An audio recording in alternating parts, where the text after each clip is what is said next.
What really happened with your host, Mike Rivero. You're listening to the Republic Broadcasting Network, where you'll find out what the Fukushima's going on. And welcome to our show today. It is Wednesday, September 9th, 2020, hump day, middle of the weekday. Boy, it feels like the week just started yesterday, and here we are in the middle already. We have a lot to talk about today. Mike is in our control room, twiddling the dials and keeping us out of trouble here. Our second hour on-air guest is Richard Gage from Architects and Engineers for 9/11 Truth, so we're looking forward to that. So we got a lot of news to get out of the way before he joins us on there. Let's get right on into it. Right now, Donald Trump is on TV. He announced his, he just ended, as a matter of fact. And he just announced an additional 20 names to his list of potential Supreme Court nominees and basically dared Biden to do exactly the same. Unfortunately, the reporters in the room didn't want to talk about the Supreme Court. They wanted to talk about allegations from Bob Woodward's new book, which is claiming that Trump has downplayed the COVID-19 pandemic. And of course, Trump is saying, well, we're trying to avoid a panic here, which, does make a lot of sense here. But the Democrats want to be able to continue to sell the idea that Donald Trump has mishandled this pandemic from day one. And he specifically named Pelosi and Biden as saying that he was wrong to close the borders with China and so forth and so on. Anyway, so let's get on to the news here. Speaking of Donald Trump has been nominated for the 2021 Nobel Peace Prize on the basis of his peace deal between Israel and the United Arab Emirates. So Christian Tybring-Gjedde, a member of the Norwegian parliament, has nominated Donald Trump for the Nobel Peace Prize here. Now, Trump has done something here that I don't agree with, mostly coming from the idea of politics as perception. And basically, he's facing a defamation lawsuit from rape accuser E. Jean Carroll that she filed against him after he called her a liar. And now that case is being taken over on Trump's behalf by Bill Barr's Department of Justice, claiming that Trump was acting as a president when he called her a liar. Well, that may be a justification for doing that, but you can count on the Democrats saying that he's misusing the government for personal purposes. So I don't think that was a smart thing for him to do here. Now, there's this U.S. Army veteran who was blown up on his fourth tour of Iraq, and he's asked critics of Donald Trump to stop using his image to illustrate the president's reported comments about losers and suckers. And remember, we reported yesterday that Jeffrey Goldberg of The Atlantic has now admitted that the story may not be accurate after all, that his four anonymous sources may have misled him. All righty, Army Chief of Staff General James McConville responded to Donald Trump's comments that generals pursue war to enrich defense firms. He's out there saying troops are only sent to fight as a last resort. Now, Donald Trump has burned through about $800 million of his campaign war chest, including $11 million on Super Bowl ads and $156,000 on planes pulling banners. And they're saying it's a little tight over there. And Trump says he's willing to spend his own money again. He did it back in 2016, and he's saying he's willing to do it again, that he's going to do whatever it takes here. Now, we've noticed, obviously, they're doing a lot of campaigning this week. Biden is out there, and a lot of people are wondering if Biden coming out of his basement means the internal polling is not in his favor. Now, remember, there are two kinds of polls out there. The external polls are the ones that are intended for publication to sell you on an idea that Biden is ahead, or that Trump is ahead, or that Hillary was ahead. Then there are the internal polls, which are much more accurate, that are the ones the campaigns use to plan on. So Biden getting more aggressive in his pressing the flesh, as it were, may be an indication that the internal polls are actually turning against him. Even the external polls are tightening up, and Trump is gaining. Now, the Georgia Secretary of State claims to have found 1,000 cases of potential double voting during the primaries. And he's got about 1,000 cases. It's a felony in his state. And they say that they're going to go ahead and they're going to prosecute these people. Righty? Now, Trump is blasting Governor Cuomo and the Rochester mayor for having no idea what to do after the city's police chief and his command quit over the backlash to Daniel Prude's death. So they just all quit and took early retirement here. Now, House Judiciary Republicans sent a letter to Nadler demanding he denounce violent left-wing extremism and acknowledge that Antifa is not a myth. So, immediately convene a committee hearing to examine the civil unrest seen in Democrat-run cities across the United States. Okay, we talked about this before, double standards. Private gyms in San Francisco were forced to shut, but gyms in government buildings are open. And it's like Nancy Pelosi and her hair salon. You know, one set of rules for the ordinary people and another set of rules for those in government here. Now, millions of people have taken the COVID-19 antibody test, but scientists still don't know if positive tests mean people are protected against the virus, despite early promises they'd be safe to return to work. Even the New York Times is estimating 90% of the positive COVID test results really are negative. And they reviewed PCR test data compiled by officials in Massachusetts, New York, and Nevada, and determined that up to 90% of those testing positive carried either no virus or such a small amount as to be of no danger whatsoever. Furthermore, many of these people are not likely to be contagious. In fact, they said most of these people are not likely to be contagious. Okay, across our educational system, nearly 26,000 students on 29 campuses identified with COVID, but 0 have been hospitalized and 0 have died. So again, it's looking like this just is not the horror that we were all told it was going to be here. However, coronavirus patients who've been treated in the hospital still suffer lung damage up to 3 months after returning home. And it may be tied in with those ventilators, which if they're set too high can actually damage the interior of the lungs. Astrazeneca has halted their coronavirus vaccine trials over a suspected serious adverse reaction in a volunteer. And they announced that they'd paused their late-stage trials of the vaccine after a study participant developed an unexplained illness. The suspected adverse reaction to the drug prompted researchers to temporarily halt its program in order to conduct an investigation. There are 2 other vaccine candidates still in trials at this time. Now, Dr. Anthony Fauci has published a paper blaming climate problems for pandemics. And Dr. Fauci, who, as you know, is the National Institute of Allergy and Infectious Disease Scientists, and the coronavirus doom prophet, recently released a pseudoscientific paper blaming the COVID-19 pandemic on humans angering Mother Earth. That is a little bit out there. Don't forget, yesterday we ran that story about the math error, which created a 10 times greater possibility of fatality than actually exists. And that was backed up by the Stanford and the UCLA studies that determined the actual fatality rate was only 10% of what we'd all been told. All right, over in New York, Cuomo has signed the restaurant's death warrant. The governor says he will not allow the city to reopen indoor dining because it doubles the amount of bars and there's no one to enforce the rules. Now, New York, pardon me, at this time, is the only major city in the world that is still not allowing indoor dining despite having an infection rate of less than 1% for the last 30 days. I think Cuomo's yielding to his megalomania here. Cuomo has added Delaware, Maryland, Ohio, and West Virginia to New York's mandatory quarantine list as it's revealed that 1 in 5 new New York City cases is connected to a traveler or returning residents. Over in Los Angeles, believe it or not, they've canceled Halloween.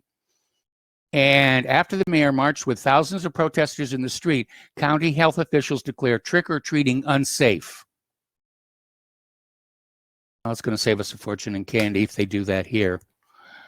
Anyway, turning to the international news, Georgia hosts major NATO troop drills while touting bid to join the alliance. Yet another provocation sure to increase tensions between Russia and NATO has begun this week in the form of war games hosted by the Republic of Georgia. There are now 5 war games around that western edge of Russia. That's got to be making them very, very nervous. Okay, on Monday, the Noble Partner 2020 military exercises kicked off, which involves close to 3,000 NATO troops from the U.S., Britain, France, and Poland. Centered on the capital of Tbilisi, the games will simulate an external invasion of the Caucasus country. The U.S. Army begins training exercises next week ahead of the main part of the games, which will go through September 18th. Georgian Prime Minister Georgi Gakaria sought to sidestep any accusations, describing the drills as a guarantee of peace in our country and are not directed against anyone. Okay. U.S. troops and Abrams tanks arrive in Lithuania for military drills along the border with Belarus. Now, weeks ago, NATO formally rejected embattled President Lukashenko's claim that the military alliance was busy building up forces along border areas with Belarus.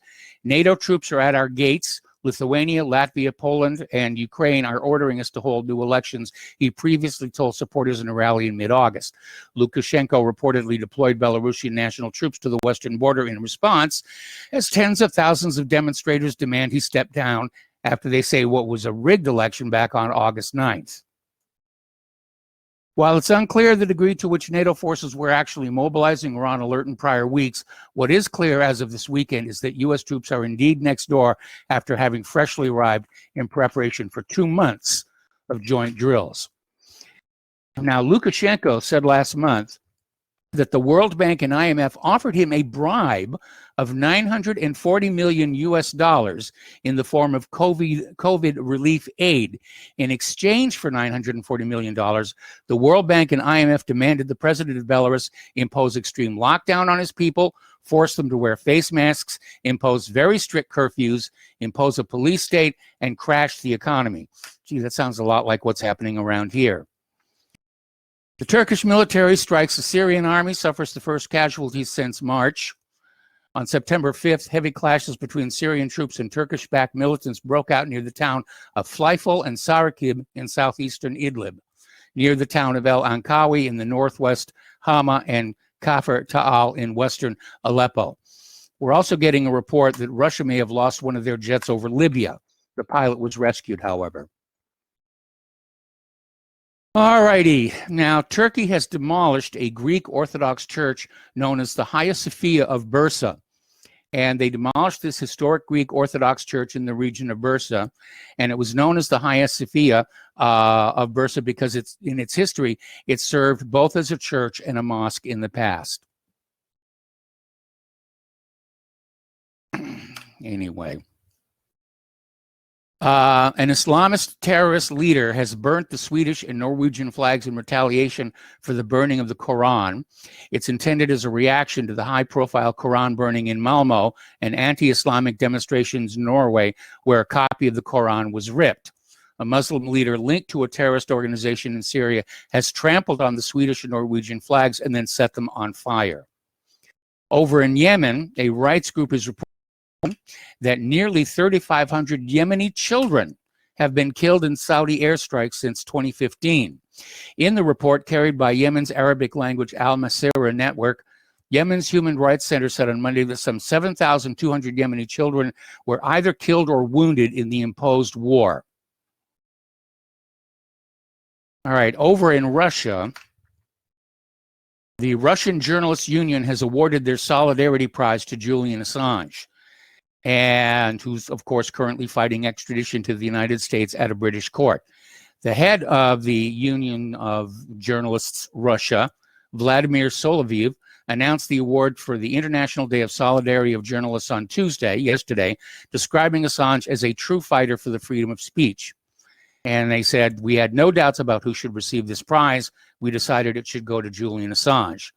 Solovyov expressed concern about Assange's possible extradition to the U.S., which he said might be equal to life imprisonment or the death penalty. Assange, who'd already been informed about the award, donated the monetary part of the prize to the families of Russian journalists who died on duty, according to the Secretary of UJR, Timur Shafir, who accepted the prize on Assange's behalf. Over in Afghanistan, boy, it's been a busy day. Over in Afghanistan, their first vice president, Amrullah Saleh, has been lightly injured in a bomb attack targeting his convoy in the capital, Kabul. 24 other people were killed or wounded. The bomb attack targeted Saleh's convoy as he left his home and was heading to work in Kabul on Wednesday, earlier today. A video was released on Facebook soon after the attack, showing Saleh with bandages on his left hand. Saleh said, "I am fine, but some of my guards have been wounded. My son, who was in the car with me, and I are both fine. I have some burns on my face and hand. The blast was strong," he added. All righty, story that's coming on out of global research up in Canada. Is the U.S. and NATO preparing for war with Russia? I stand corrected. They're saying there are 6 military exercises at Russia's doorstep. And from inception, the U.S. has been addicted to war, glorifying it deceptively in the name of peace. Now, in 1982, the founder of the Pentagon's nuclear navy, Admiral Hyman Rickover, explained the risks to Congress in the age of superweapons able to end life on Earth if used in enough numbers, saying the following: "The lesson of history is when a war starts, every nation will ultimately use whatever weapons it has available to win." Adding, "I think the human race is going to wreck itself, and it's important we get control of this horrible force and try and eliminate it." Rickover regretted his role in what became a nuclear arms race. All righty. Over in Israel, they're very upset over this pending deal for the United Arab Emirates to acquire the F-35. Israel's Minister of Intelligence insisted Sunday it's impossible for the UAE to be allowed to buy advanced F-35 fighters. And he said, Eli Cohen said, "We will act against the sale of F-35s to the UAE. We oppose it." Cohen stressed that Israel would not allow the UAE or indeed any other country in the Middle East to purchase the jets. This, as he explained, because the sale of such military hardware would affect Israel's military hegemony in the region. Well, I guess they're getting used to the idea that the U.S. government is going to be spending, or rather sending, F-35s to the United Arab Emirates, because now Israel is demanding compensation from the U.S. Okay, the newspaper, let's see, in the Israeli newspaper, Yedioth Aharonot basically said that the Israeli security establishment is now discussing the compensation package Israel will demand, adding that among the options being examined is advancing the date for the supply of advanced American weapon system Israel by 1 year. According to the newspaper, the compensation request indicates that the Israeli defense establishment has realized that the arms deal between the U.S. and UAE will certainly be concluded in spite of their objections. Or Israel, they're throwing another tantrum here. And in the spirit of tantrums here, Israel has demolished 51 Palestinian structures in East Jerusalem as destruction continues in an unprecedented manner. They knocked down 51 Palestinian buildings, displaced 85 people, many of whom were children. The demolition of homes, which Israel insists were built without proper permits, have been conducted in an unprecedented manner in the past month. Okay, the U.S. is now saying that Iran must leave Syria, but Russia can stay, but allies get to keep the oil. The United States is continuing to defend its policy in Syria amid heated criticisms, with the State Department calling for the removal of Iranian and Iran-backed forces, but not a Russian withdrawal, as the Pentagon continues to back a mostly Kurdish-partnered militia that battles ISIS and secures the oil and gas reserves. Well, I can imagine that probably they understood Russia wouldn't go along with that anyway, so they tried to look, by saying, yeah, Russia can stay, like it's their idea. Iran has identified the perpetrators of an act of sabotage at Natan's nuclear facility in the central part of the country in July. And the spokesman for the Atomic Energy Organization of Iran, Behrouz Kamalvandi, said that while the details of the act of sabotage are still being investigated, the security forces have detected the agents who committed the act of sabotage, as well as the method, motives, and manner of the sabotage. Iran's defense minister Amir Hatami announced the country is working to expand its missile capabilities even further. In particular, the military is working on air-launched cruise missiles that could hit targets at a range of 1,400 kilometers. Okay, we're going to take a break for commercials here, and we'll be back with more news after these few words from our sponsors. Welcome back to our show here, and a friendly reminder that Republic Broadcasting Network is in the middle of a perpetual fundraiser, for that matter, so is whatreallyhappened.com, and the postal address where you can send a check, money order, or if you prefer anonymity cash, is Republic Broadcasting Network, 2251 Double Creek Drive, number 302, Round Rock, Texas, 78664. The phone number where you can make a credit or debit card donation is 800-724-2719, extension 3. The network thanks you. Okay, getting on down to Ukraine. German Foreign Minister Heiko Maas announced his readiness to introduce new sanctions against Belarus and personally threatened President Lukashenko with further tightening of punitive measures as a consequence for his alleged handling in response to post-election protests. These protests have been financed by NGOs backed by the Open Societies Foundations. And you know who that means, don't you? Now, regarding the demands of Heiko Maas, these were reported on September 5th by the Frankfurter Allgemeine Zeitung, citing an interview with the head of German diplomacy in the Bild am Sonntag newspaper.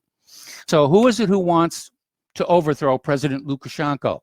The Western press highlights Svetlana Tikhanovskaya as the winner of the Belarusian presidential election and accuses outgoing President Alexander Lukashenko of violence, nepotism, and election rigging. However, an analysis of this country shows that the policies of its president correspond with the wishes of its citizens.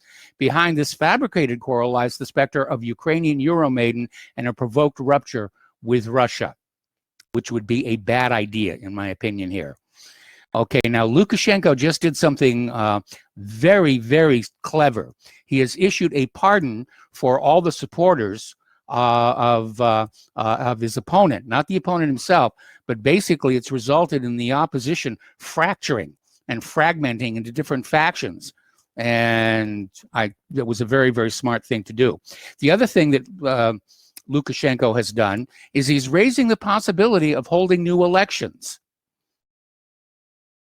And he's remaining defiant after weeks of mass protests that have brought parts of the country, especially the capital of Minsk, to a standstill following his disputed August 9th re-election to a sixth term. He's actually been seen walking the presidential compound grounds in combat fatigues while holding an automatic rifle to show just how serious he is about resisting the unrest increasingly at the gates of his residence. But yesterday he showed the first signs he might be willing to compromise as both domestic and international pressures grow toward holding a fresh election. All righty.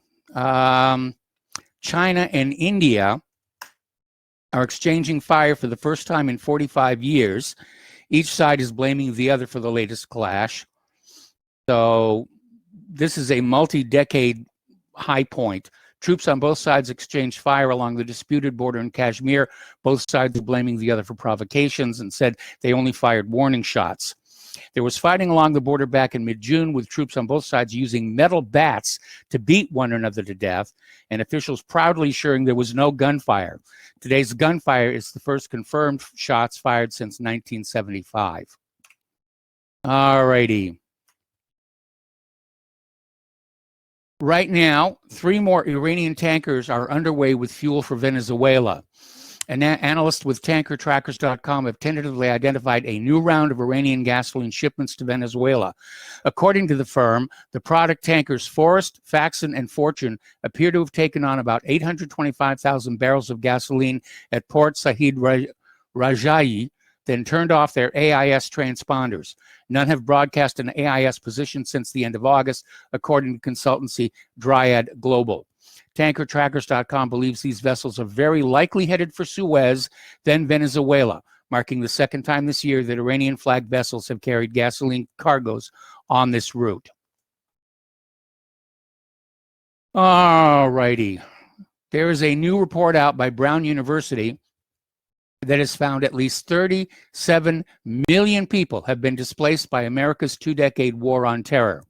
30-page report by the university's Cost of War Project on Tuesday claimed 37 million people, mostly civilians, had been displaced from Afghanistan, Iraq, Pakistan, Yemen, Somalia, the Philippines, Libya, and Syria, countries largely targeted by America's 2-decade war on terror. The study said the scale of displacement across the 8 countries surveyed likely reaches levels only seen in the Second World War. Okay, China's had a bit of a whoopsie. They were trying to use a Long March 4B rocket to launch an Earth observation satellite into orbit, and it basically exploded, and the booster's return was not so successful. It almost hit a school. You know, there's no royal road to space here. All right, let's talk about the economic news for a little bit here. 1,000 Americans are moving to Florida every single day as families abandon the northern cities in New York, New Jersey, and Connecticut, with home sales more than doubling in the Sunshine State. And Florida has seen unprecedented demand and an uptick in luxury home sales as people in northern states flee large cities amid the pandemic for more space on sunnier shores. Also, they're going to the Caribbean ahead of the election. We got to take a break for commercials, and we'll be right back. And welcome back to our show here. We're talking about the economic news, and they had a moderately decent day on the stock market today. The Dow ending about 400 points up. It did hit over 500 earlier in the day, but there was a last-minute sell-off, if you were, but still ended very much in the green. Okay, Elon Musk loses a record $16.3 billion in just one day amid the rout in U.S. technology stocks, which saw shares in electric car firm Tesla plunge 21%. And apparently Tesla was also snubbed for inclusion in the S&P 500 index. Now, one of the things that may be driving the Tesla's stock down is a report out of Consumer Reports. And they're saying that Tesla's full self-driving system, which is an $8,000 add-on per vehicle, doesn't really work. According to experts at Consumer Reports, it's basically a scam. Now, while admittedly still in the beta phase of its rollout, Tesla's full self-driving technology is flawed at best. At worst, it could land you in a ditch or T-boned into another vehicle. So I wouldn't want one of those on my car anyway. I prefer driving myself here. Steve Mnuchin is saying Nancy Pelosi is still refusing to negotiate a new stimulus package that includes $1.2 thousand checks, but says she has agreed to fund the government to avoid a shutdown. Last I heard, the Republicans had scaled down their coronavirus bill. The Democrats are still holding firm on it. Middle Eastern countries are preparing to decouple from the petrodollar. That is going to put more downward pressure on that dollar. And over at Boeing, those poor people at Boeing, how the mighty have fallen, I guess is the only way I could say it. Hundreds of Boeing Dreamliners face an inspection by the FAA after a defect grounds at least 8 787 jets in the latest setback for the aircraft maker after 2 deadly crashes. The Federal Aviation Administration is considering inspections that would cover hundreds of Boeing Company's Dreamliners after production issues at one plant. United Airlines will furlough thousands of employees in October, and they're going to lay off more than 16,000 workers in October, part of airline industry layoffs that could put more than 35,000 people out of work. Okay. Now, here's an interesting little story. The New Jersey Turnpike Authority removes American flags put up to honor the 9/11 victims from highways. This triggered a huge backlash, and as of the last word, the New Jersey Turnpike Authority has reversed that decision, and those flags will be going back up. All righty, a Miami high school junior is arrested over a wave of cyber attacks on the county's public schools computer network, which left students and teachers unable to access virtual learning setup for the start of the school years. Okay. Over in Chicago, cops are asking Google for details of all smartphones in a 100-yard radius of a crime scene, but judges say police cannot use geofencing data to rummage where they please. So the fight for privacy continues there. All right, France, Japan, and New Zealand warn of a sudden spike in emotet attacks. Cybersecurity agencies from these 3 countries have published security alerts over the past week, warning about a large uptick in emotet malware attacks targeting their respective countries. Okay, emotet activity described in the alerts refers to an email spam campaign that originated from emotet infrastructure and targeted companies and government agencies in the 3 countries. Victim organizations who received the emails, opened and then ran the attached documents were at risk of getting infected with one of today's most dangerous pieces of malware. You should never open an attachment that comes from somebody you don't personally know. Joseph Ruzin, a member of Cryptolaemus, a group of security researchers who tracked Emotet malware campaigns, told ZDNet that the Emotet botnet has been particularly active in recent weeks and especially active in the 3 countries. Okay, cyber attacks during the Russian nationwide vote on the constitutional amendments were detected coming from the US, the UK, Ukrainian territory, and a number of CIS states. Special representative of the President of the Russian Federation for International Cooperation in Information Security, Andrei Khrushchev, told the OSCE conference on cybersecurity on Monday.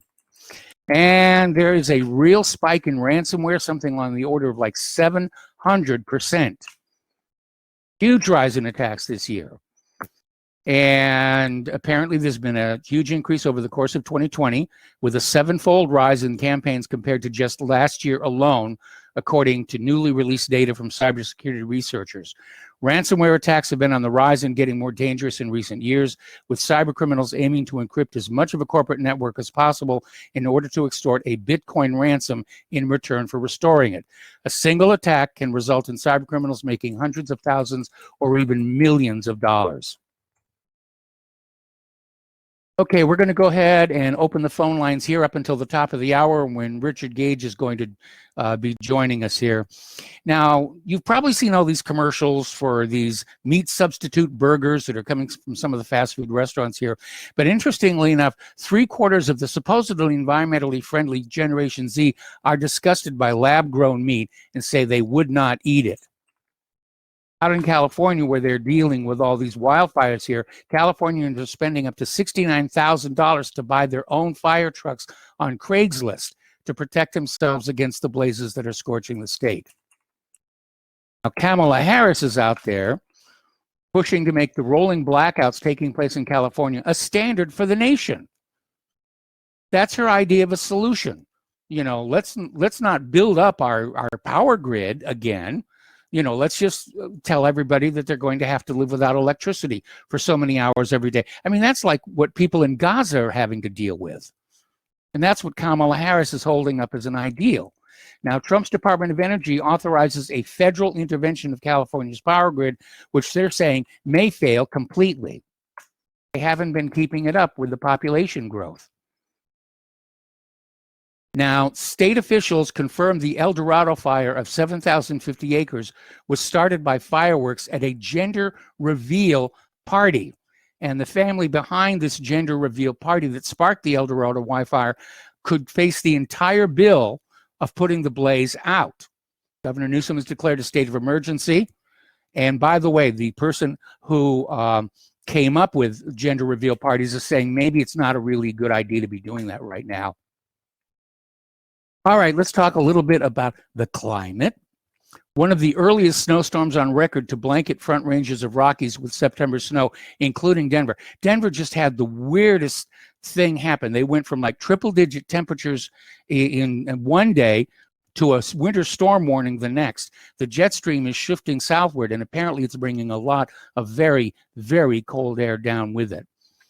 So Denver is under a winter weather advisory 2 days after the city hit 101 degrees. They're under hard freeze warnings now, and temperatures could plunge as much as 60 degrees. Now, speaking of ClimateGate and the environmentalists, there's a new study out that shows the world's oceans soak up to 900 million tons of CO2 a year more than previously thought, the amount emitted by 2.2 billion petrol cars. So again, they were doing this whole CO2 is destroying the environment, and they didn't really have the numbers about where it was coming from and, more importantly, where it was going. But according to a new study, the world's oceans are better at soaking up carbon dioxide than most scientific models have previously found. Due to previous oversight, the oceans may actually soak up to an extra 0.9 petagrams of CO2, the same as 900 million metric tons. Okay, we're going to go ahead and take a phone call from Steve Elkins. Hello, Steve. Welcome to the show. What's on your mind? Well, you mentioned Elizabeth Warren's comment about cutting back on our electricity instead of building up the power grid. That's Kamala Harris. Kamala Harris, sorry. That came to mind is actually in Agenda 2030, the sustainability. Anytime you hear sustainability, that means get ready and get used to doing without, minimizing. And so when she mentioned that right there, it just first thing that came to mind was Agenda 2030 and sustainability. Anytime you hear sustainability, that means you're going to have to get used to living without. Yes. And that's the first thing that came to mind. That's about it. So I wanted people to think about that a little bit. Agenda 2030, sustainability, and her comment. That's about it, Mike. Appreciate it. All right. Thanks an awful lot here. Okay, we've been talking for a long time about colony collapse disorder, which is the destruction of honeybees, which are necessary pollinators for a lot of our food crops here. And apparently the relative abundance of bumblebees in North America is estimated to have crashed by 97%. That is a very, very serious number. And apparently up in British Columbia, they're being particularly hard hit. About $370 million industry up there. They depend on bees, butterflies, moths, and other pollinators for a successful harvest. Pollination's always been a struggle, said Jack Bates, who owns a 90-acre blueberry farm. Now, pollinators are in rough shape here, and the blame is being passed around. They tried to blame cell towers on it. Personally, I think it's GMO pollen. And it's based on a article some years back in Nature magazine, which showed that GMO pollen was actually harmful to benign insect species. In the case of this article, it was butterflies. And we know the monarch butterfly, really suffered a major population drop for a while. They're starting to come back here. But it may be that GMO pollen has something to do with this. Okay, we're going to take another phone call from Dan in Washington State. Hello, Dan. Welcome to the show. What's on your mind? Hey, thanks for taking the call. Couldn't say this, the show ended yesterday. I just want to say I was using my company as a marker for the coronavirus. We have about 6,000 employees. Mm-hmm. And last I heard, we had 12 confirmed positives, and one guy did die, but he was about 76. So, that's not that bad of a ratio. So I do kind of, my gut's telling me this could be like a pre-prep for a big virus, like some kind of population reduction program or something. But it's not a serious virus, and I think so. I'm done with the fraud now. I think it's totally pretty much a fraud, and I've studied a little bit of this president in Belarus, and he seems like a good guy. He's doing what his people want, and it just shows you that I mean America's not really on the right side of a lot of these issues. I mean, a guy like Belarus becomes our enemy, and then you got a country like Australia where they're going around arresting people for posting stuff on Facebook and creating like a tyranny, So the Belarus thing was the final thing in my mind that said this is like a bigger NATO operation or some kind of thing like that. Okay. So, isn't that a good?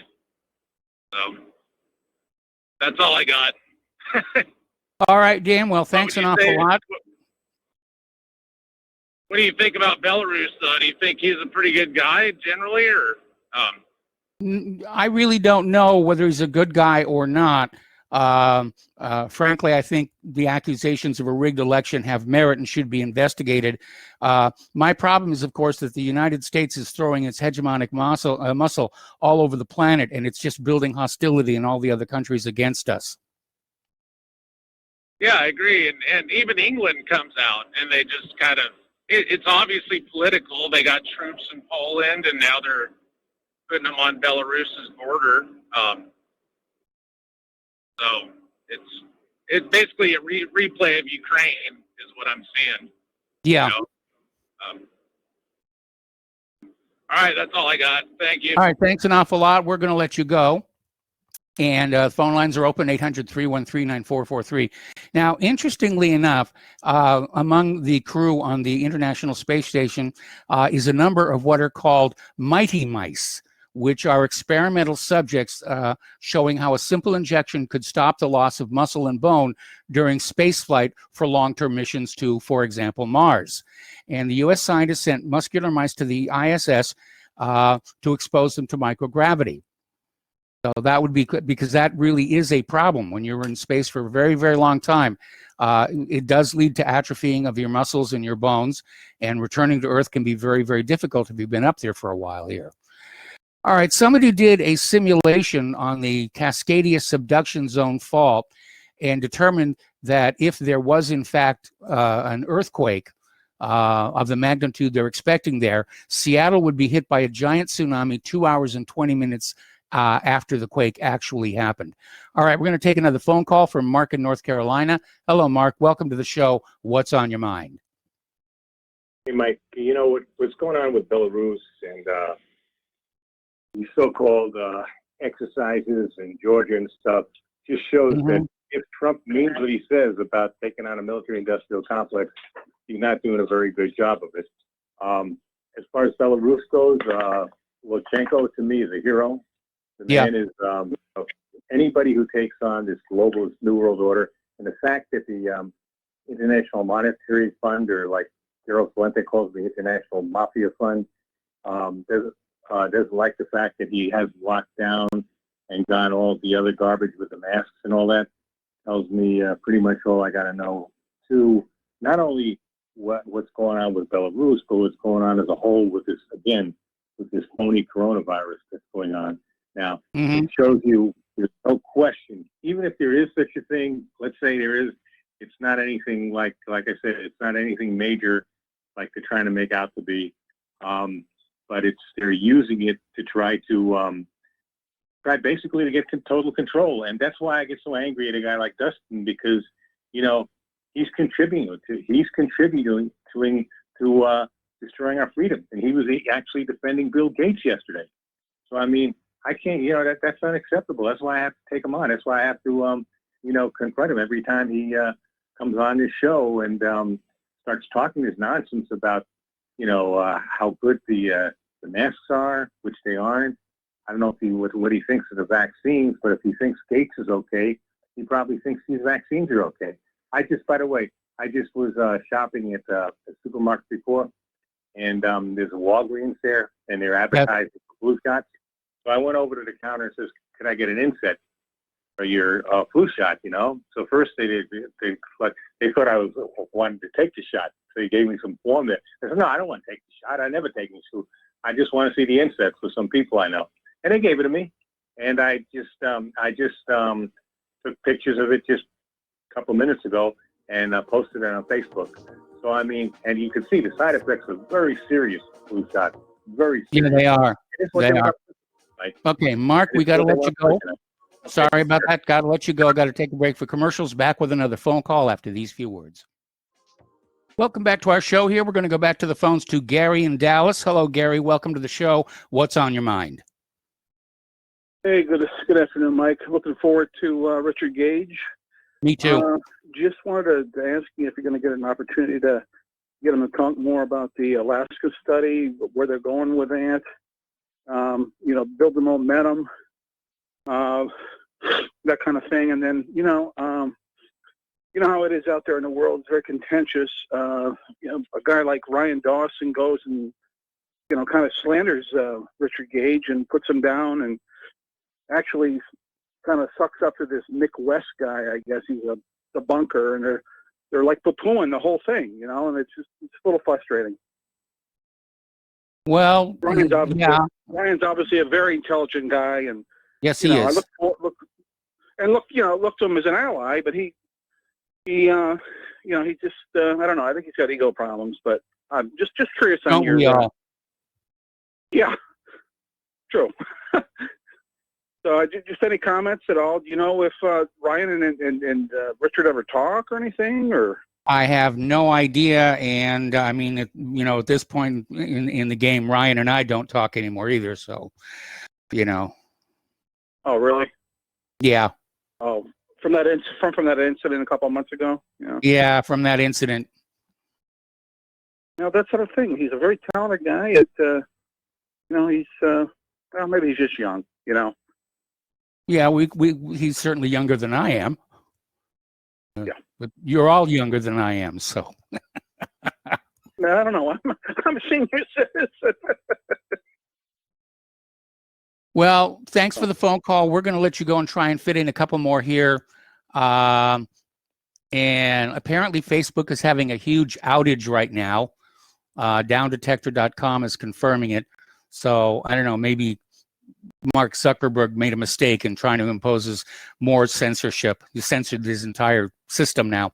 Let's go to Miles in Maine. Hello, Miles. Welcome to the show. What's on your mind? Aloha, Michael. First of all, I wanted to say, about a week or so back, we all wanted to wish you happy birthday, and the same stuff was going on with the network connection or whatever. So anyway, happy belated birthday. I hope you had a great one. I did, actually. Well, that's awesome. You needed it. You needed something, good for you to go on. But, I wanted to bring something up about, I read something, some report, and you might be able to reflect on it, but it said they consider, and I know this is something you and the lovely lady Clara are advocates from, although you say that you're not really a Christian, but I don't know many people that follow the morals of Christianity more than you guys, and one of them is just what I'm about to mention. Well, Claire is very Christian. She's very active in her local church. In fact, they're getting ready to perform one of her original works. Oh, that's going to be awesome. But, yes. You always claim that, you're not a Christian, but everything I hear you do, I mean, you go out, take of yourself, feed the hungry, the less fortunate. I mean, those are all things that the Bible would, implore as well, I just agree.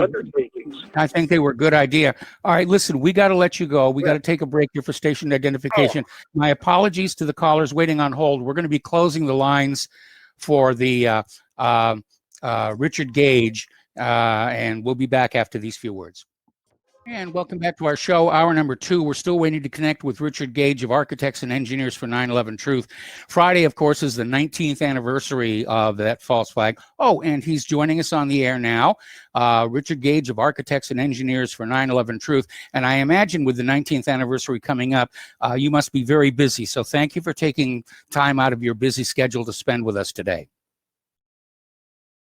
Oh, Michael, it's my honor. It's awesome to talk to you again. Yes, it's been, 9 years since that New York thing that we did. I remember it like it was yesterday. That was fun. Anyway, what's going on with Architects and Engineers for 9/11 Truth? We're still talking to the public, the media, the government, officials, really anyone who will listen, architects and engineers particularly. We have a lot of work and a lot of things going on. It's incredible. And for those of your listeners who might be new today to your show and may not have heard you even yet talk about the towers, I want people to understand why it is and what we're talking about and why. And so we have 3,000 architects and engineers signed on to our petition calling for a new investigation of the destruction of these towers for a reason. And one of those reasons is that most of us didn't know that a third tower came down on 9/11. And that, of course, is Building 7, the smoking gun of 9/11. And here's a 47-story skyscraper that on the afternoon of 9/11, about 7 hours after the Twin Towers came down, after witnesses hear explosions, this building drops like a rock uniformly, symmetrically, suddenly, into its own footprint in under 7 seconds. Now that's at free fall. This is for a third of its 7-second fall. And so this is an extraordinary thing because that means not one of those 80 columns gave any resistance to this building's collapse because all that energy is converted into kinetic energy, which is motion. So this is what raises the attention all across the country in conferences that we do, because most architects and engineers are completely unaware of this, the third worst structural failure in modern history. It's absolutely, it should be the most studied building failure. Why? Because NIST, the National Institute of Standards and Technology, it was asked to explain these to people 7 years after 9/11, came out with their final report saying, well, normal office fires brought this building down. Wait a minute. Normal office fires have never brought down a skyscraper, not before 9/11. And we have 3 on 9/11. So this is an incredible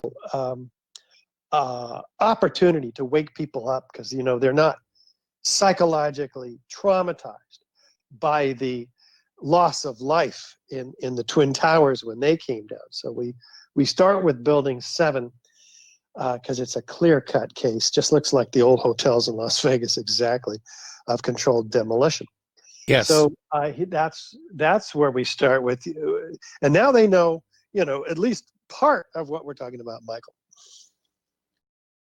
Okay, well, I mean, yeah, a lot of people, I mean, even controlled demolition experts have looked at Building 7 coming down and saying, yeah, that's a controlled demolition. There's no doubt about it. An examination of the load-bearing members clearly shows the scars from the diagonal cutter charges that are used to walk the beams off of each other. And we've illustrated that at whatreallyhappened.com. We're going to be talking about 9/11, obviously, a lot on Friday here. We had a caller call in earlier asking about the Alaska study. What can you tell us about that? Yes, this is a major university study from Fairbanks, University of Alaska.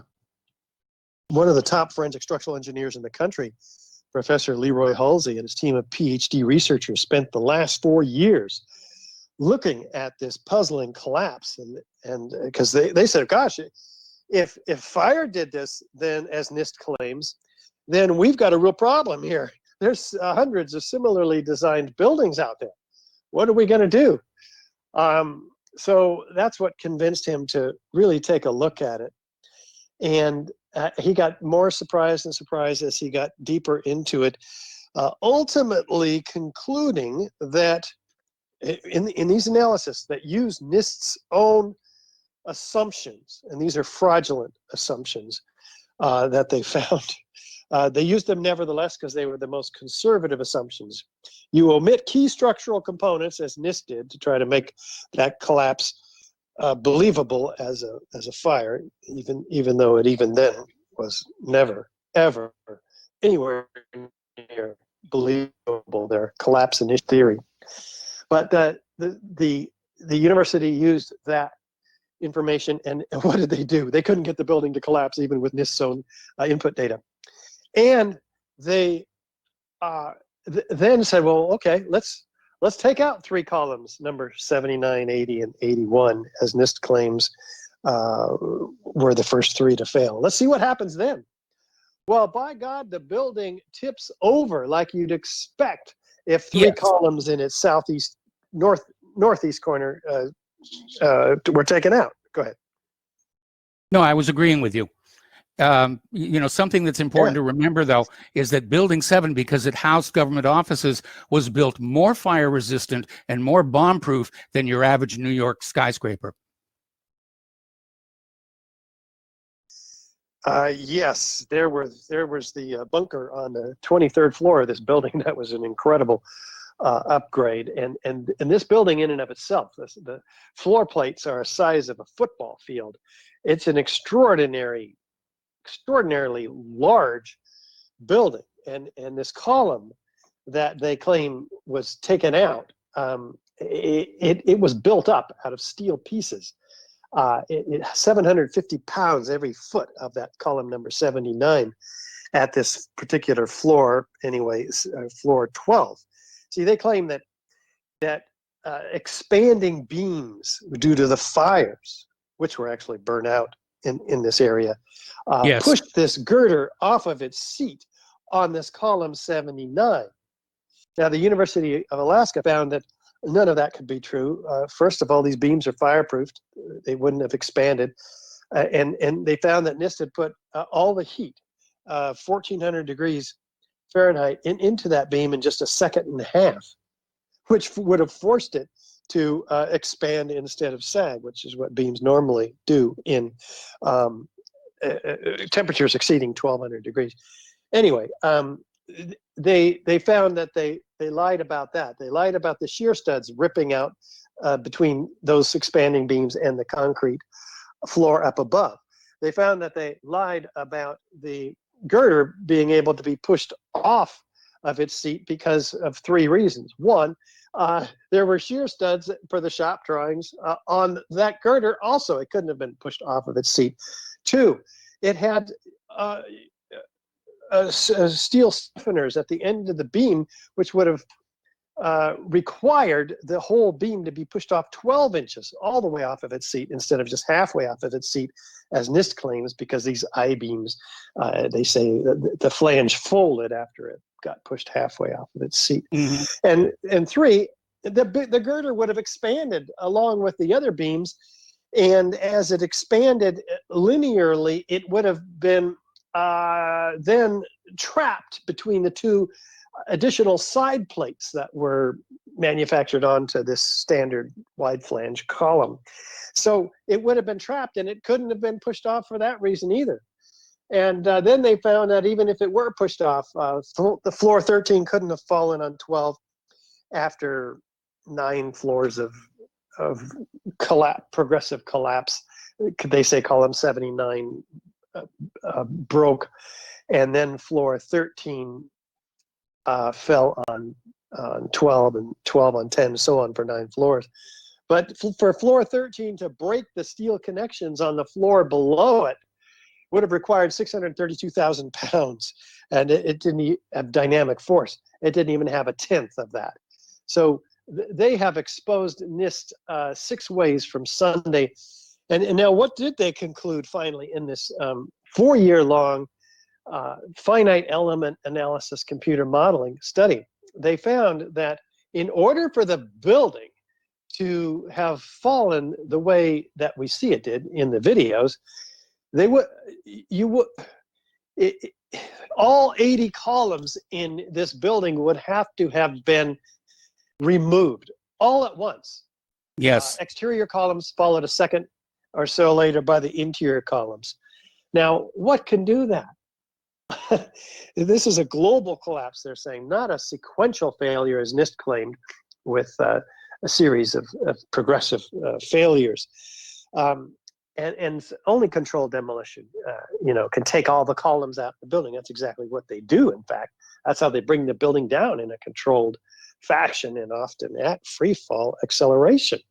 So this is an extraordinary study. We're sending 400 copies of this 130-page document to engineers and universities around the world. We're talking to chapters of the American Society of Civil Engineers, trying to bring presenters, and we've got 30 presentations already made. So we're with this project due diligence. And so that's our current effort to reach engineers with this. We've sent 75,000 postcards to engineers all around the country. Very exciting opportunities here to get the word out with the study. Well, I'd like to share a little insight with you from my background in film, because I've worked with a lot of fire. Very early in my career, I had a powderman's license. And the one thing that looks obvious to me when you look at the fires in building number 7 is they're basically set by the windows, which is what you would do on a movie set, because you don't want to really burn the set down. And there's no hot inner glow visible through the windows that would be the normal case if you really had a massive raging fire in there. Plus the fact that steel, office fires with paper and whatnot just don't burn that hot. No, I mean, most office fires don't get over 500 degrees. NIST claimed 1,400 degrees here without any evidence to back that up. So they have, so we have submitted to NIST a request for correction. It's a 135-page document. No, this one's 99 pages. And it went to NIST, and they have responded.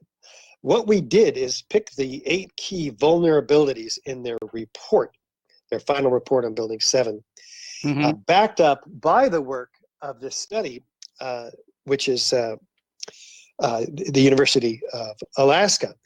And many of the key things, in addition to those key things we've already mentioned, actually, there's the seismic data, which shows that they claim that the seismic event that occurred or was picked up 20 miles north was a result of the building collapsing. Well, unfortunately for NIST, it was 10 seconds before the building collapsed. So they write back and say, well, yeah, but we think that's because the interior of the building collapsed first and then the exterior. Well, wait a minute. If the interior of a steel frame, moment resisting building was going to collapse, it would pull in the exterior. You'd have like a crumpled beer can on the exterior, massive breaking up of granite panels and windows and so forth. So no, it couldn't possibly be that. Anyway, so we pointed that out in item number F here. And then the eyewitnesses and audio evidence of explosions occurring before the building came down in Building 7. There's lots of evidence of that. And then, of course, the information that NIST completely omitted in their original report, which was very well documented by FEMA before them, when their building performance assessment report came out in May of 2002, they included in Appendix C the hot temperature corrosion attack on the steel. This is a whole metallurgical examination of the steel from World Trade Center 7 and the Twin Towers. And they find liquid molten iron and sulfur invading the grain boundaries of the steel. The author of this report, Jonathan Barnett, says the ends of the steel beams were partly evaporated in extraordinarily high temperatures. Well, all of it requires temperatures exceeding 2,800 degrees Fahrenheit, which is more than twice what NIST said the temperatures there were. So what does NIST do about this? They completely eliminate Appendix C from their report when they took over the investigation from FEMA. I mean, this is the kind of work they do, and we tried to call them all on all of this fraud with the request for correction, which you can do with federal agencies that act like this under the Data Quality Act. Well, they finally responded, and they gave us the most cursory, egregious, actually, non-responses to the point-by-point analysis that we did. And they are required by law, by this Data Quality Act, which is congressional law, to respond point by point, and they didn't do that. And so we've got them. We're appealing, and then we'll be providing a lawsuit to follow that up. So that's going to be covered also in the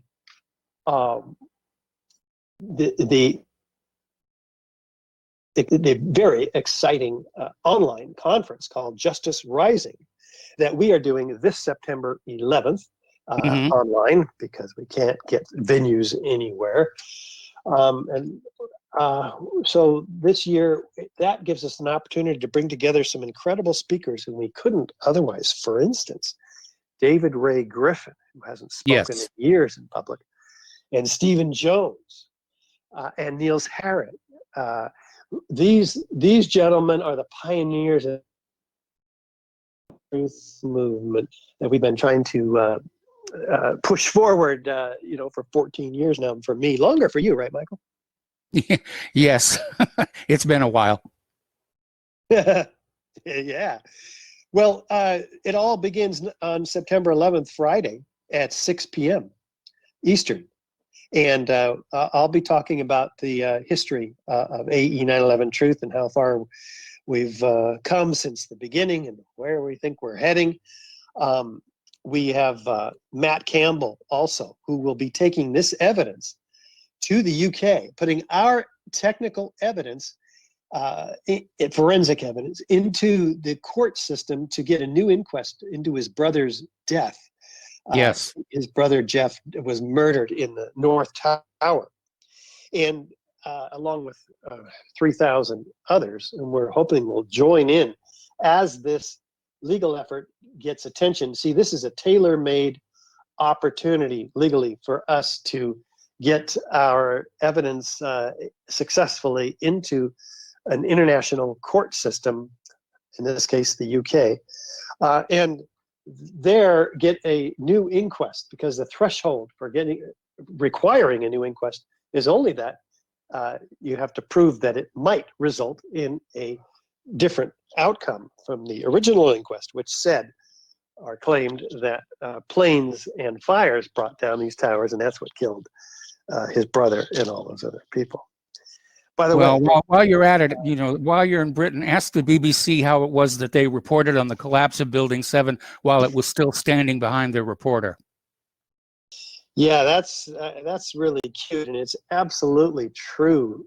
5 o'clock, 20 minutes before the collapse of Building 7, Jane Stanley is saying, yeah, well, as you already know, because they not only gave the announcement of the building's collapse, but the reason for its collapse, and it hadn't even collapsed yet. That is really good reporting. What are they, psychic?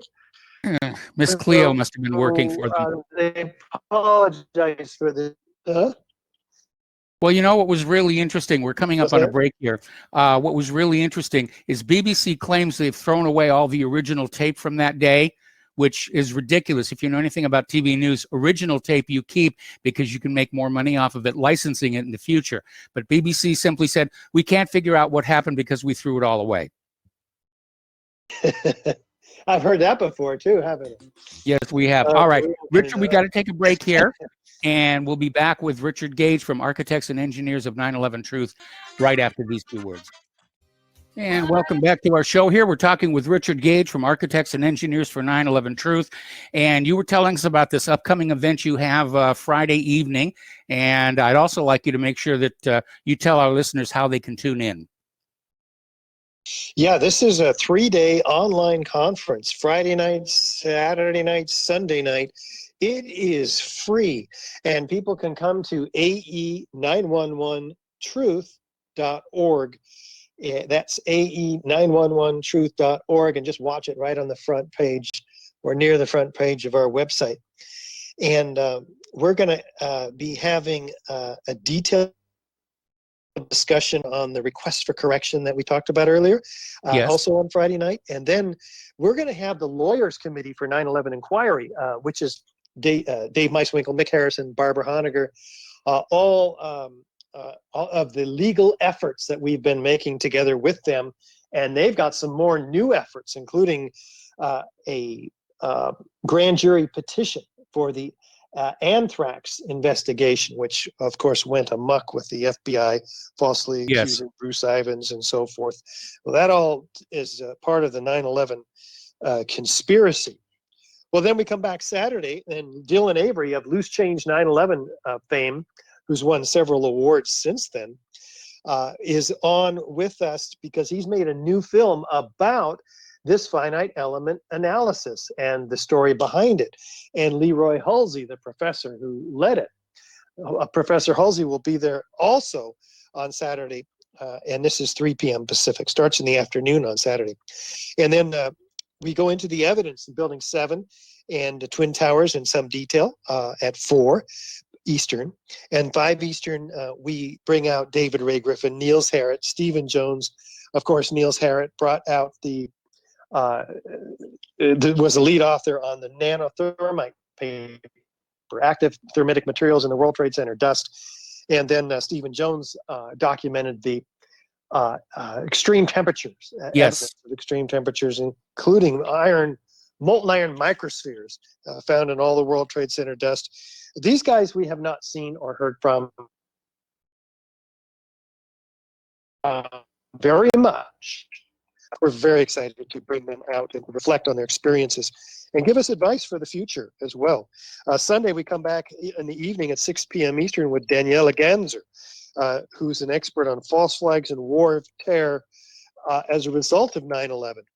And then we turn it over to John Whitehead at 7 p.m. from the Rutherford Institute, a constitutional attorney who is an expert on 9/11 and the advancing police state.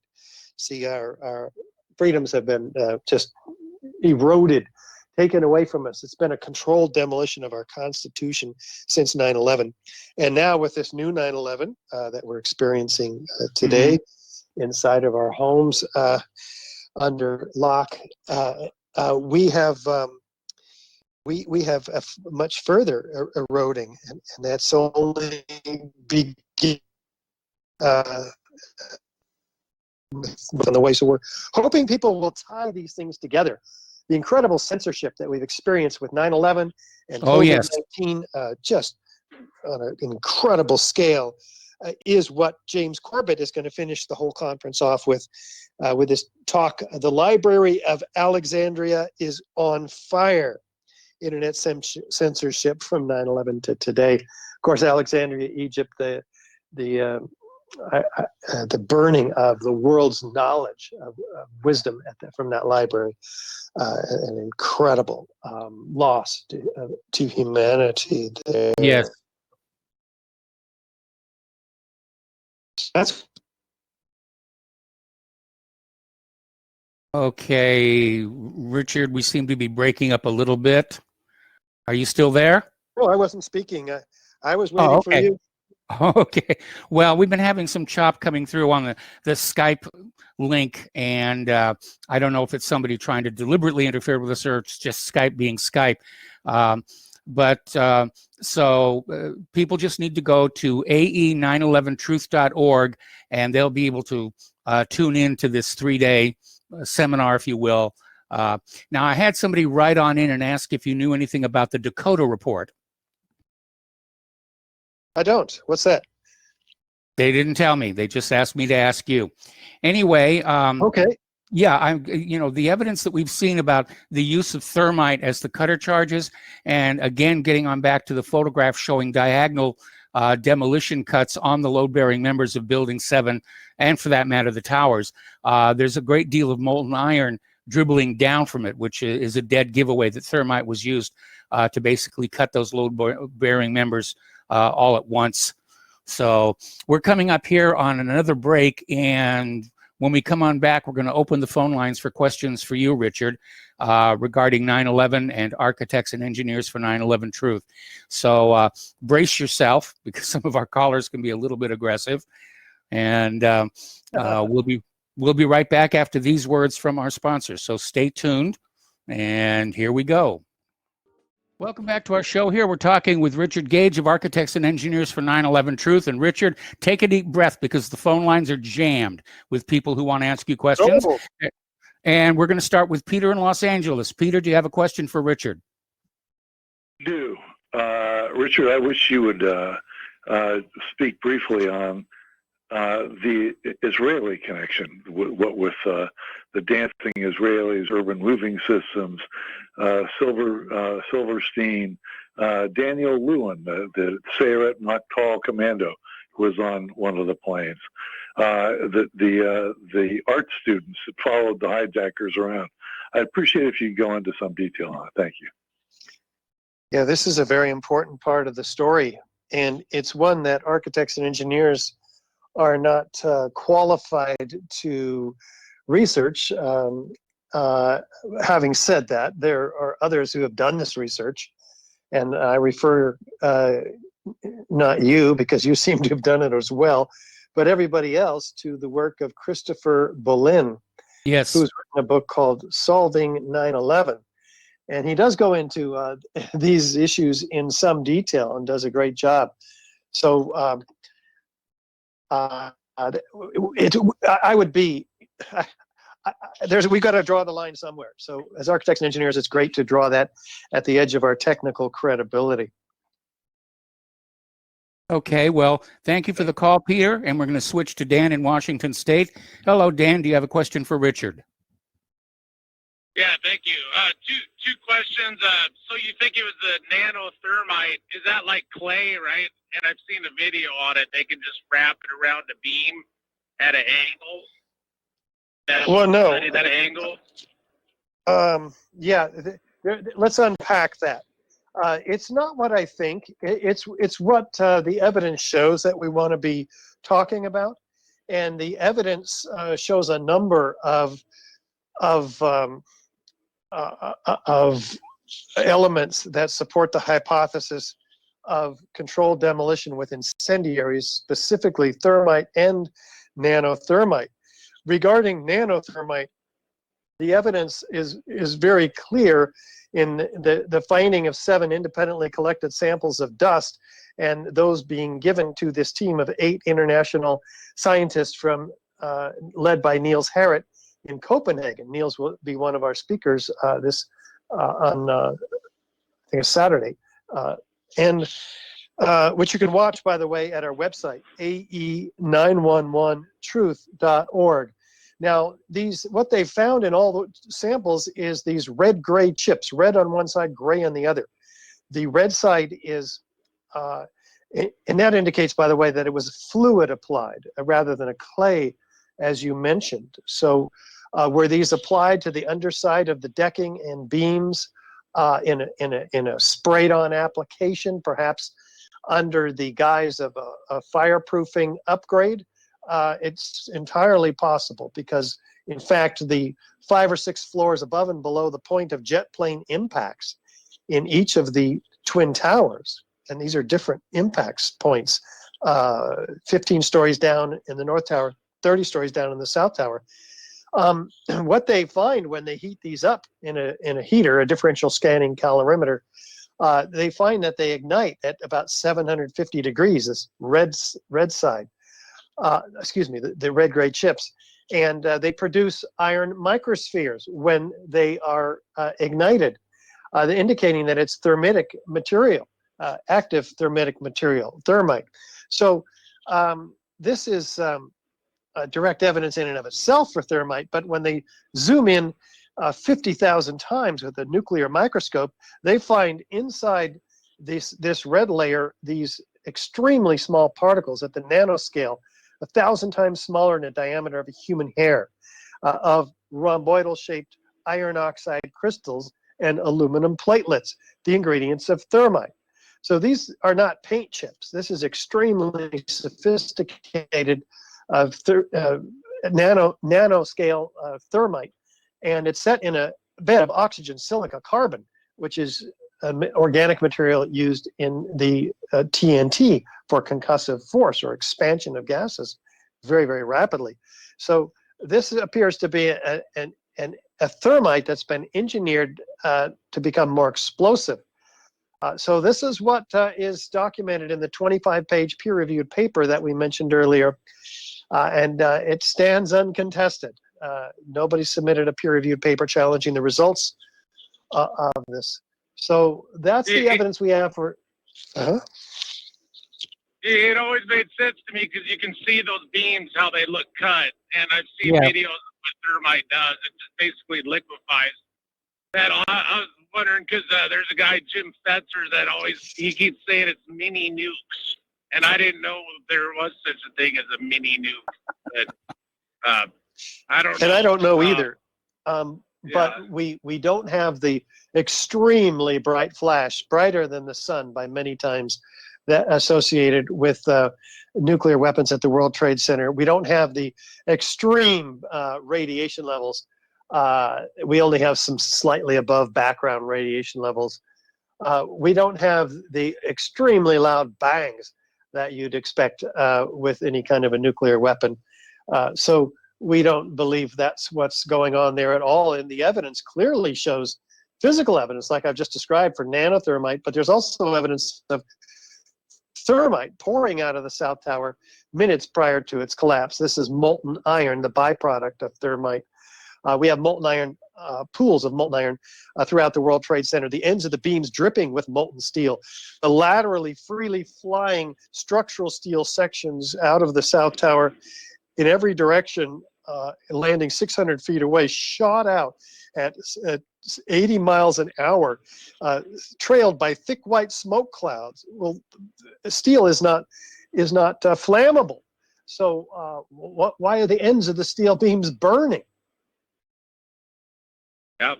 Okay, that's one more question. I'll hang up. What percent of the world's population believes it's basically an inside job? I mean, do you get better?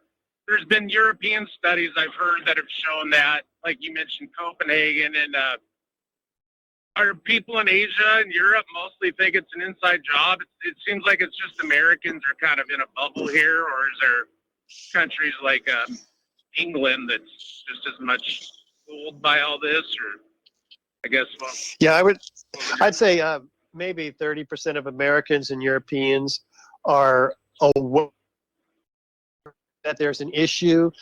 Maybe half of that amount have formed clear opinion that this is an inside operation of some kind, because let's face it, the controlled demolition of occupied buildings is clearly a conspiracy, an inside operation, and mass murder and treason, which we have all the evidence to bring these perpetrators to justice. We just need a non-corrupt court system, like we're still seeking, in the UK now, which is why we're asking everybody to support the Matt Campbell project, the legal project to get a new inquest at our website, which is again ae911truth.org. all right, Okay, Dan. taking the call. Yeah, thank you for the phone call, Dan. We're going to switch over to Jim in Michigan. Hello, Jim. Welcome to the show. What's on your mind? Well, thank you for having this great patriot on the air. And maybe your guest knows this, but what I always do, I did a 3-hour series on 9/11 here with a lot of research and stuff. And excuse me, sir, but your research was a lot of part of the show I did. The one thing that I found, as far as trying to get people to think about 9/11 and the conspiracy is going actually to the gentlemen or the men who were actually cleaning up the World Trade Center. And what they said was, when they went there, if you look at the NIST report, they said, well, the floors collapsed on top of another floor and it would pancake down, and that's what they said. But, and I always ask people, okay, when you pancake floors, what do you find in the rubble? And I would say, you find desks, do you find doors, do you find, and every person that I heard, okay, on many, many occasions who were cleaning up the World Trade Center mess, they said, we didn't find a door, we didn't find a computer, we didn't find a file cabinet. The biggest thing we found was a part of a little bit of a phone. So, and the cement was all gone. And Governor George Kupatri, I think his name was, said, it's amazing. He said, the cement is all disintegrated. It's all over Manhattan. I guess the thing is that how do you collapse a building like NIST says, and there's nothing left? There's not a door, there's not a window, there's not a chair, there's not a file cabinet, there's nothing.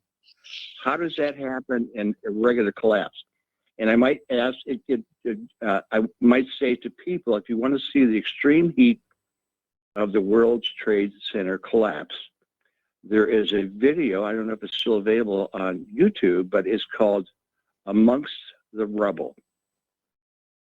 And it's an independent reporter with his cameraman going through the street before Building 7 collapses.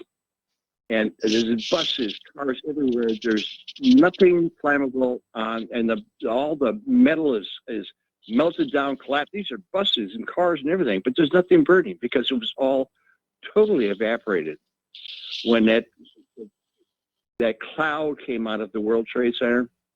It burned everything on that street. So it's called Amongst the Rubble. You look at that and you'll find out this may not have been just a regular fire. Anyways, thanks for your work, my friend, and thank you, Michael, and God bless you all. Well, thank you for the phone call. I'm going to switch over to Don in Arizona. Hello, Don. Welcome to the show. Do you have a question for Richard Gage?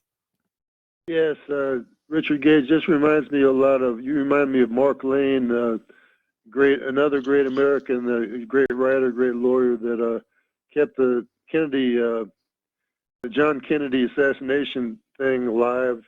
And you can prove it a million different ways that the government's theory of Lee Harvey Oswald, a lone gunman, is totally impossible.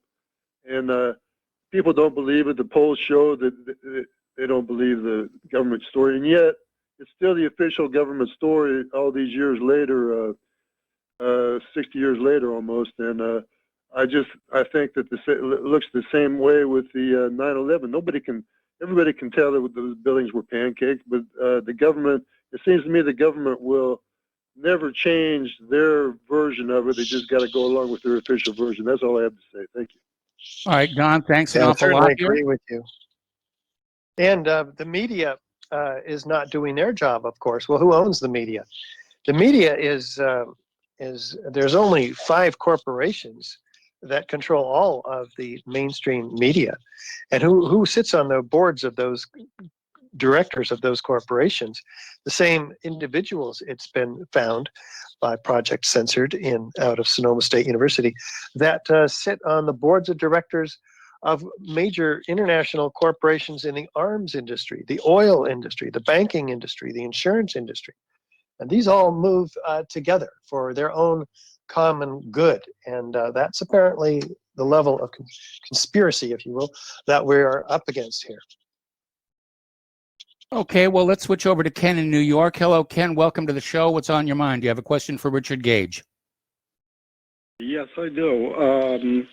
A while back, one of you said that all of the video was destroyed by either ABC or the major networks. BBC. When they were trying to resolve the issue of BBC reporting on the collapse of Building 7, 20-some minutes before it actually happened, BBC's answer was, well, we threw all those tapes away, so we can't, we have no explanation.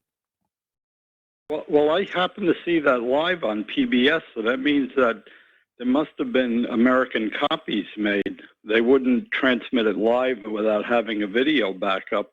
And it would seem to me that there was, does the Dodd laws about corporate record keeping apply to video or to media?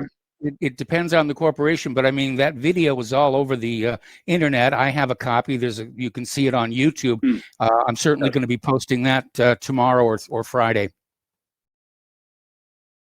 Because, if it wasn't available officially, if there were official copies made, then it would seem to me that there was some kind of fraud involved with record keeping or tampering with possible evidence. I seem to recall there was actually a lawsuit against BBC by a British citizen who refused to pay his licensing fees because BBC had lied to him about Building 7. I forget how that case was finally resolved, but he did make a real big stink about it. Yeah, they slapped him on the wrist. His name is Tony Rook, and they said, now go and be a good boy and pay your TV fees, because they all have a TV. Yeah, but he didn't do it. I saw that. All right, thank you. All right, thanks an awful lot, and we're going to switch to Bruce in Texas. Hello, Bruce. Welcome to the show. What's on your mind? Yes. Hello, gentlemen. Mike, are you aware that Ryan Dawson fervently holds on to the natural collapse, a fire collapse of Building 7? I was unaware of that, but I'm not surprised. Yeah, if you go to BitChute, he did a debunking video with somebody else. It was kind of ridiculous. So that, guest host for you once in a while. He does a good job, though. But I thought I'd put that out there. Mr. Gage. He's lost his mind on 9/11. Yeah, it's really, when you get into the alternative media and you get good stuff and bad stuff, I guess we all make up our own mind. Yeah, apply physics and apply logic and just what you see. Mr. Gage, as far as the nanothermite, of course, that could have been used for cutting charges, but it would take too much nanothermite to do what we saw that day. You had firefighters, pieces of them, chunks blown blocks away. You had steel beams hurled into other buildings. 800 feet away. Let me finish, sir. Yeah, pieces of people were. Yeah, you're right. Go ahead. Okay. Yeah, you had a tremendous heat. You had people vaporized as they were running. You had explosions in the basement, and you watch the North Tower collapse. It generally the central core, which is huge, thick steel, just melts straight down. and you have a website. I'm almost done. The website is now offline, but you can find it at the way back. It's called the nucleardemolition.com. They did a study of all the dust samples, and there was huge concentrations of nuclear byproducts, barium and strontium. Yeah, but that story has been put out to try and kookify the whole discussion. You know, as Richard indicated, you know, there would have been a huge flash and a huge sound effect, more seismological records. You know, a mini nuke can't be small enough to just take out a building. It would have taken out all of Lower Manhattan. No, no, no, sir. No, sir. I'm afraid so. Anyway, No, thank you for the phone call. We're running out of time here. We're going to switch to Pat in Fort Worth. Hello, Pat. Welcome to the show. What's on your mind? Do you have a question for Richard Gage? Well, I was wondering, the book 9/11 on Trial, the World Trade Collapse by Victor Thorne, blaming Israel. I was just wondering how blaming, well, anyway, that his death, which was February of 2016, you know, he also wrote the Clinton trilogy. We know how bad that is, about being Arkansas. She was running for president. I mean, I just wondered if anybody ever put those two together. Not really. You know, the 9/11 happened under the Bush administration, George W. Bush here, and one of the articles that I wrote about No, his death, Victor Thorne's death. Oh, okay. It's entirely possible. Kind of yeah, Victor Thorne was really quite the researcher, and his brother thinks he died. That he wasn't murdered. I don't think anybody else believes that. I have my suspicions too, but I haven't looked into it. I did meet him. He's a very interesting individual. It does a lot of good. Did a lot of good work. Since we don't know what happened to him, I know that, you know, like I said, the actuarial statistics of people dying under the Clintons was greater than the ones under JFK, right? Very much so. That's a subject for another show, okay? All right. All right. Thank you. Pat, thank you very much for the phone call. We're going to switch to Nancy in Ohio. Nancy, do you have a question for Richard Gage? I do. Mr. Gage, my family and I never believed the original story from the get-go. We came to Detroit to see you give a lecture at the Institute, the Architects and Engineers Institute. I want to say it's around Bloomfield, Michigan, at least 12 years ago, maybe. I have a friend that keeps telling me that nobody cares about what happened to 9/11. What happened? What's Breaking news on the new. And I'd like to know, is that true? Or do people not care? Because we still care. Thank you. I care. I've been at this 14 years. Michael cares. And there are millions of people in the 9/11 truth movement who care. There are certainly some people who don't care. I think that's a problem for them and their conscience. And, you know, if they know about it and they agree that there's controlled demolition in these buildings, then they better care. Other people simply don't know because we haven't, you know, been working hard enough, I guess, to wake them up. But that's why we're on the radio right now. That's why Michael's been on the radio for how many years now, Michael? Oh, well, certainly 19 since 9/11 itself, but I've been doing my website for about 30 years. I've been on the radio since 2007. Well, 9/11 woke us up, and we've been looking at everything, researching everything since. Yes. And I just think that COVID isn't worse than 9/11, and for the same purpose, to destroy this country. Thank you. Yeah. Thank you for what you're doing. All right. Well, thank you, Nancy, for the phone call. And we're going to switch to Chris in Clearwater, Florida. Hello, Chris. Welcome to the show. What's on your mind? Comment and question. There, of course, there's BBC's Jane Stanley you mentioned, and there's a Fox 5 affiliate that reported Building 7 collapsed before it occurred. And CNN's Aaron Brown reported Building 7 collapsed before it happened. And because he's familiar with the New York City skyline, he could see it had not yet collapsed. So he reported it had collapsed with hesitation by correcting himself, saying, "Oh, it's about to collapse." And then shortly after that, he disappeared. So I have a question: if since he had disappeared from the public scene for a while, if anyone knew what happened with him. And the other question is, CNN's Jamie McIntyre, the photojournalist covering the Pentagon, initially reported no large wreckage that indicated a plane hit the Pentagon, and then it was changed and 9/11 in plain sight, saying that.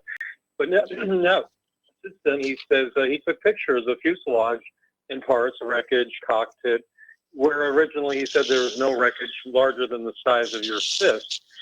So I was wondering, maybe if that footage or photographs do exist, is CNN suppressing them? Is there has he released those photographs? Is there any news on that? I had a distraction. My apologies. The photographs of what in particular? Jamie McIntyre, a CNN photojournalist, who originally reported that there was no large wreckage larger than the size of a fist. Then he later on said there was, and he took photos. Yeah, I haven't seen him, and I don't know who has. The 9/11 Truth Movement is divided on what did or didn't hit the Pentagon. But what we all agree on is that nothing should have hit the most highly defended building in the world or more. It was obvious that the Twin Towers had been attacked in a concerted terrorist attack. So, and none of us believe that Hani Hanjour, who failed Cessna Flying School, could deliver a maneuver 270 degrees around the Pentagon, diving 3,000 feet per minute, and he doesn't hit Donald Rumsfeld's office through the roof, which would be the easy target, but he hits the Defense Intelligence Agency, which was looking for and auditing the Pentagon looking for the $2.3 trillion. Okay, Chris, we're going to have to say goodbye. Richard, one more time, ae911truth.org over this weekend. So, Richard, sorry to have to cut you off, but we're at the end of the show. Remember, that's ae911truth.org for the weekend seminars. Yep, and we'll see you all there. All right, thanks an awful lot. Richard, stay tuned for John Stadmiller. I'm sure he's got lots of interesting things to share with you. Please spread the word of RBN, spread the word of whatreallyhappened.com. Please donate. We need your help.